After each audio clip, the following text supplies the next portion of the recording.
mengalami masalah mental, gangguan mental. mental, dan emosional. Memiliki tingkat kesehatan mental yang baik. Lembaga Indonesia National Adolescent Mental Health Survey mengungkapkan sebanyak 1 dari 3 remaja berusia 10 hingga 17 tahun di Indonesia memiliki masalah kesehatan mental.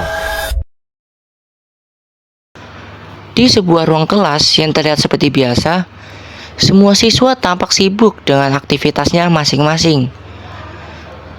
Ada yang berbincang dengan teman, ada yang bercanda, dan ada yang sibuk dengan tugas sekolah. Namun, di sudut kelas, Dian terlihat berbeda. Ia duduk sendiri dengan tatapan fokus pada buku dan tumpukan tugas di mejanya.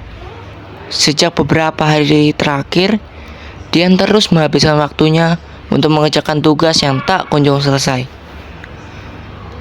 Seperti matematika, bahasa Indonesia, hingga persiapan presentasi untuk esok hari, yang menjadi beban yang terus memenuhi pikirannya. Hari demi hari, rutinitas yang sama terus berulang.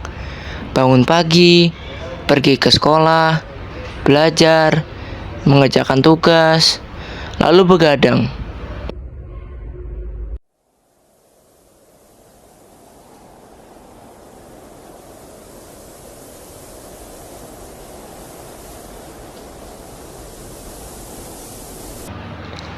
Tanpa disadari, kelelahan mulai terlihat jelas di wajahnya.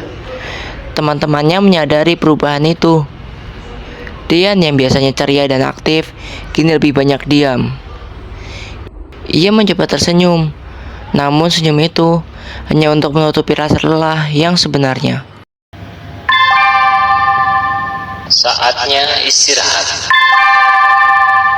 Saat waktu istirahat tiba, Dian memilih duduk sendiri. Di tengah keramaian sekolah, ia merasa sendirian dengan pikirannya.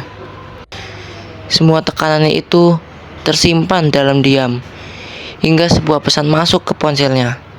Pesan singkat, namun cukup untuk membuat pikirannya semakin sesak. Nilai kamu jangan turun lagi.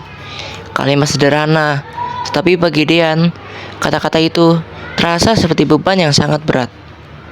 Dadanya mulai terasa sesak, pikirannya dipenuhi rasa takut dan cemas. Ia mulai merasa bahwa semua orang yang menaruh harapan terlalu besar padanya. Saat itulah tekanan mental mulai mencapai puncaknya.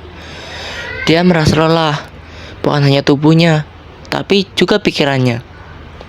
Ia takut gagal, ia takut tidak mampu memenuhi ekspektasinya. Bukan hanya tugas sekolah yang membuatnya lelah, nilainya mulai menurun. Dan di rumah, pertanyaan tentang ranking dan hasil belajar selalu menjadi hal yang terus diulang. Setiap kali mendengar pertanyaan itu, dia merasa tertekan. Ia mulai takut. Takut jika nilainya jelek. Takut jika usahanya dianggap kurang. Dan yang paling besar, takut mengecewakan orang tuanya. Namun, di saat yang sulit itu, teman-temannya hadir. Mereka tidak datang untuk menghakimi. Mereka datang untuk mendengarkan. Mereka mengingatkan bahwa Dian tidak harus menghadapi semuanya sendiri. Bahwa menjadi sempurna bukanlah sebuah keharusan. Bahwa gagal sekali bukan berarti semuanya berakhir. Dukungan kecil dari teman dan kata-kata sederhana dan seorang yang mau mendengarkan ternyata mampu memberikan rasa lega. Dari situ, Dian mulai menyadari bahwa kesehatan mental sama pentingnya dengan nilai. Karena di balik setiap angka ada usaha, tekanan, dan perasaan yang sering kali tidak terlihat. Seorang siswa bukan hanya membutuhkan prestasi, tapi juga dukungan. Karena terkadang yang paling dibutuhkan bukan tuntutan untuk selalu menjadi yang terbaik,